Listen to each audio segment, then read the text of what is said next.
जय राजेश्वरी। जब एक व्यक्ति की उम्र मात्र 32 साल थी, उस समय उनकी पत्नी का स्वर्गवास हो गया। लोगों संबंधियों ने उन्हें दूसरा विवाह करने की सलाह दी, पर उस व्यक्ति ने यह कह के इनकार कर दिया कि मेरे पास मेरी पत्नी की दी हुई अनमोल भेंट मेरा बेटा है, मैं उसी के सारे पूरा जीवन बिता लूँगा।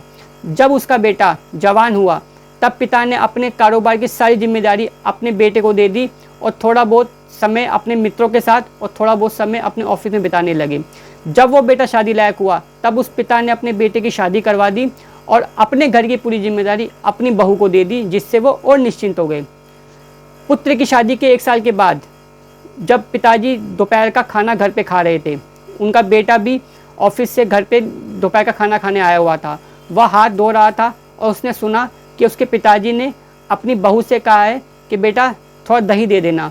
बहू ने ये कह के इनकार कर दिया कि पिताजी घर में दही ख़त्म हो चुका है। पिताजी के खाना खाने के बाद जब वो पिताजी खाना खा के बाहर टहलने गए, जब वो बेटा और बहू खाना खाने बैठे तो बेटे ने देखा कि बहू फ्रिज में से एक कटोरी दही निकालकर टेबल पर रख देती है। बेटे ने हैरानी से पूछा कि ये दही कहाँ से आया? पिताजी ने मांगा था, उस समय तो तुमने मना किया।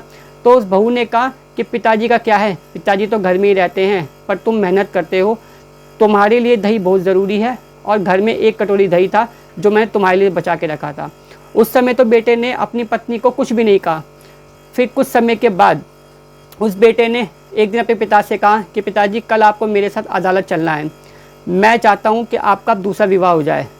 पिता ने अपने बेटे को हैरानी से देखा और कहा कि बेटा मुझे इस उम्र में अब पत्नी की आवश्यकता नहीं, और जहाँ तक तुम्हारा सवाल है, मैंने तुम्हें इतना प्यार दिया है कि तुम्हें अब तक तो माँ की कमी महसूस नहीं होगी, फिर अचानक ये सवाल क्यों उठा रहे हो? तो बेटे ने कहा पिताजी ना मैं अपने लिए माँ लेने जा रहा हूँ और ना मैं आपके लिए पत्नी लेने जा रहा हूँ, मैं तो सिर्फ आपके दही का इंतज़ाम कर रहा हूँ।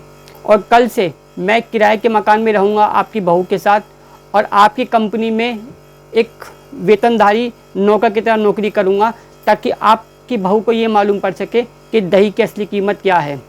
दोस्तों, अगर हमारे माँ बाप हमारे लिए सारी ज़िंदगी ATM बन सकते हैं, तो हम उनके लिए आधार कार्ड क्यों नहीं बन सकते? मेरी इस बात पे विचार कीजिएगा।